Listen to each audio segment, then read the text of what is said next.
Hey everyone, welcome back to my channel. My name is Cha Cha, and today I'm going to be going over the sixth chapter of the chemistry textbook for the MCAT, which is equilibrium. Without further ado, I should say, quick disclaimer before we begin is that I too am a student studying for the MCAT, so if there is something wrong, please point it out in the comments so I can learn from this mistake and so can everyone else. Without further ado, let's get started.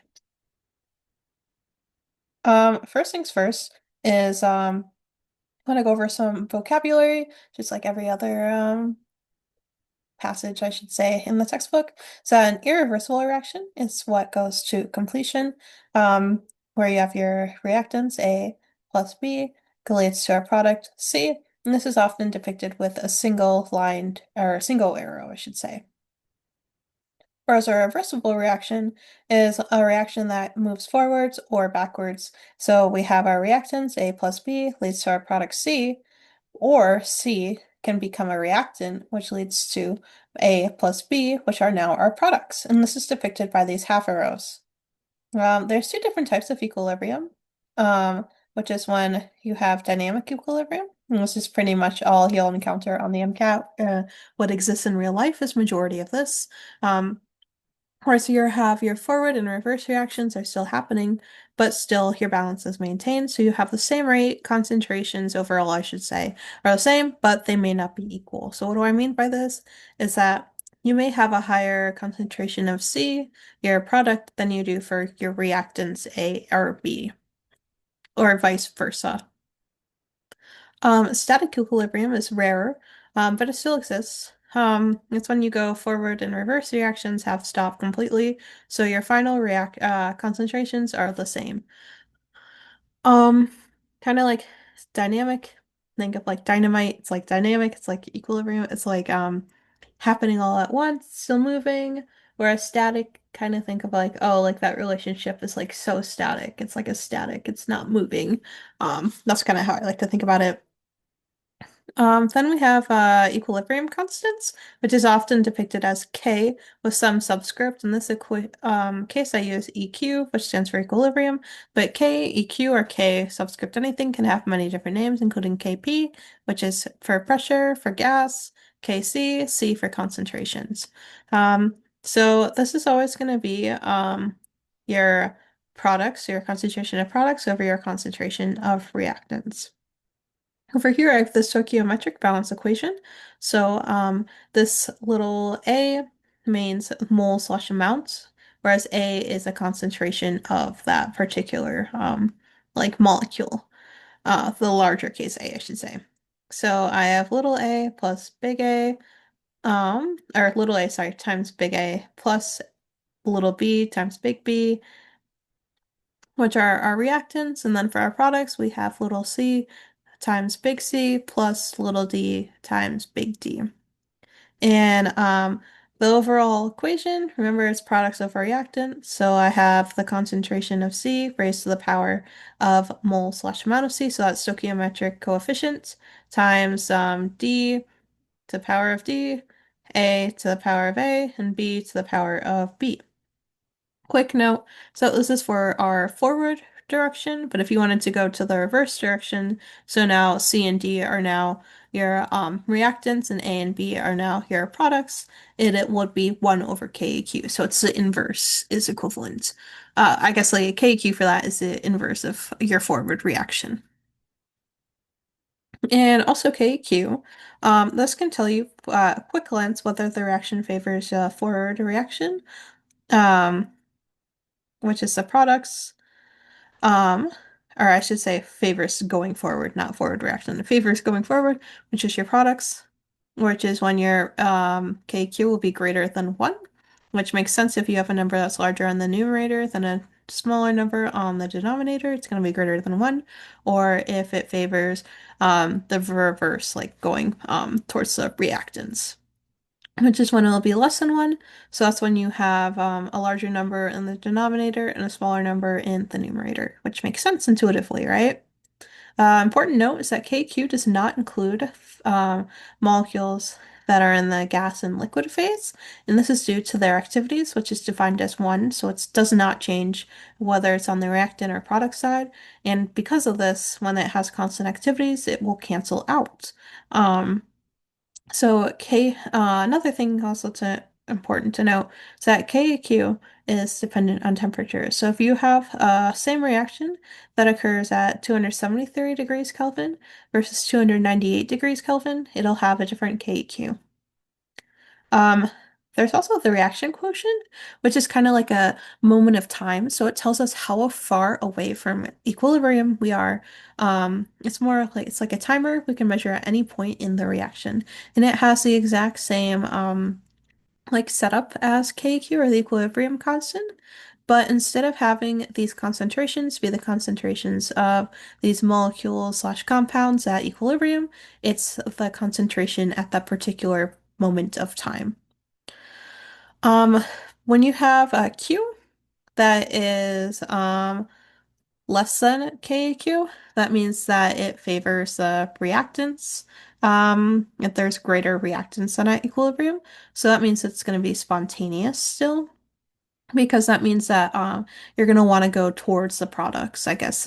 You're not like fully there. You haven't reached the max amount of products that you can form. It's favorable to use up the reactants. Let's go forward. Whereas for not K, Q being greater than KQ, so greater than equilibrium is your action quotient, that means that you have a greater number of products than you do at equilibrium. That means that you have exceeded equilibrium.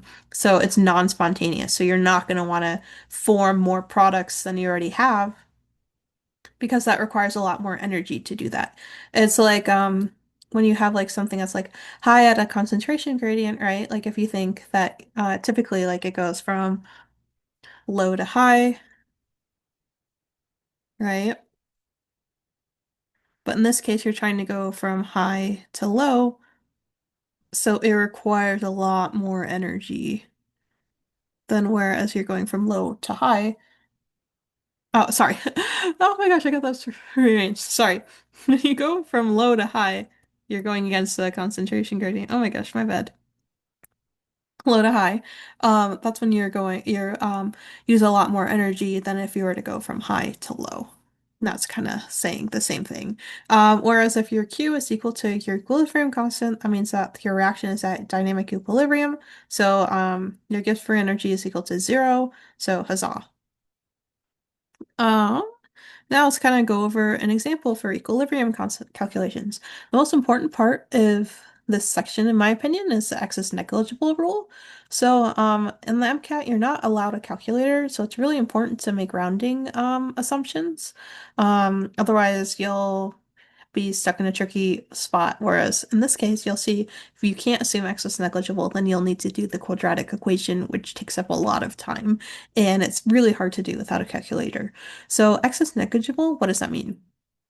So it assumes due to K or the KQ being so small, so less than 10 to the negative fourth in this situation, that doesn't significantly impact the initial concentrations due to the reactants being so dominant. Um, Remember, since like if you have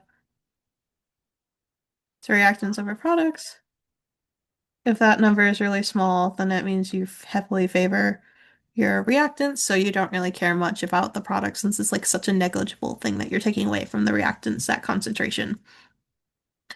Um, you only use this when the initial concentrations are very large, because if you do have a small like initial concentration, minuscule change can have a greater overall impact. So I kind of like to think about this when turning to sampling size. So if you have a small sample versus a large sample, that small sample, if you have a much like a outlier, it's going to be more greatly affected than if you have a large sample with outlier. Same thing with how this can affect your like p-values as well. Whereas like if you have like a small sample, you may be more likely to have a p-value that is not accurate versus a large sample. An example of the excess negligible rule or just solving for different concentrations is that if you have 3 moles of N2O4 in a 0.5 liter container, You reach equilibrium according to this equation. So make sure this is balanced. Yes, it is. N2O4 is equal, or this reactant. The product is 2NO2. Sorry, this should be like this too, because we're talking about equilibrium. My bad. Um, so let's just make sure it's balanced. So you have two nitrogen on both sides, four oxygen on both sides. So it is. Now it's asking what is the equilibrium of this concentration, NO2. So remember, this also has 2 moles of NO2. So keep that in mind when we solve for NO2. Given the KQ is equal to 6 times 10 to the negative 6. So that means this number means that we heavily favor the reactants and X is negligible.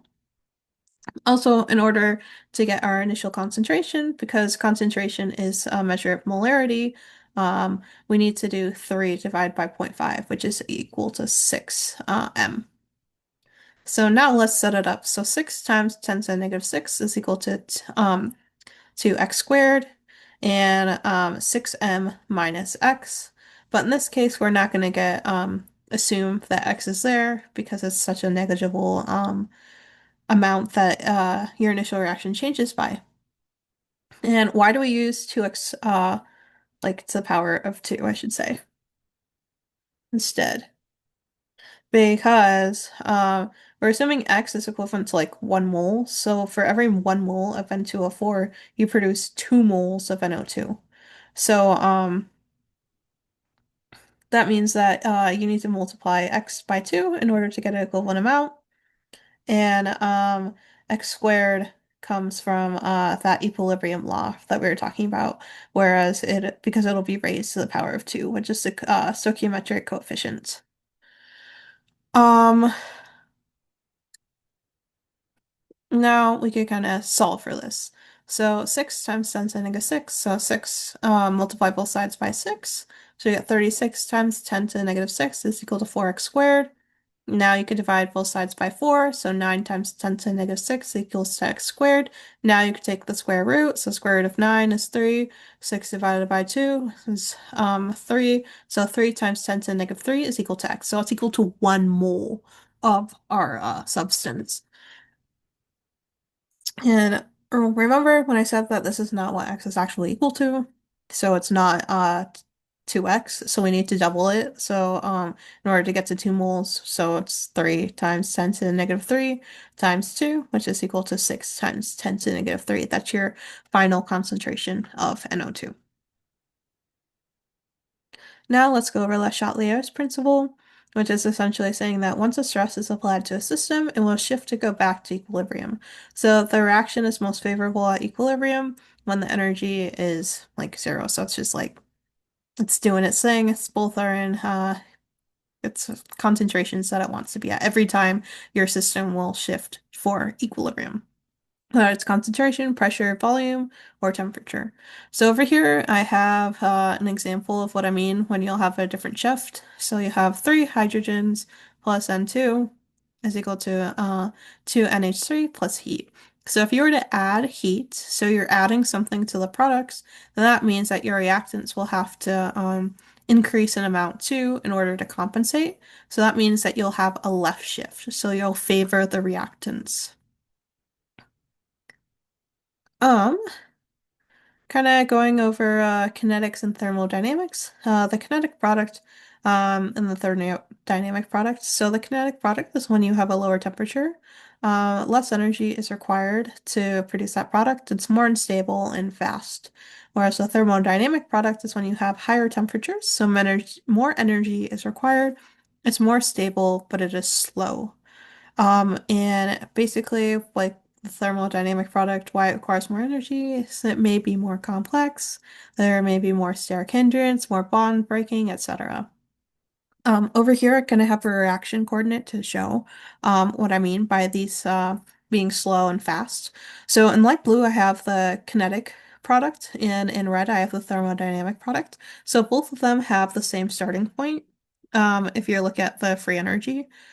So same reactants, but kinetic product, if you notice its activation energy, So it requires a lot less in order to get to that transition state, a lot less energy to get to that transition state than the red does. The thermodynamic product does, I should say.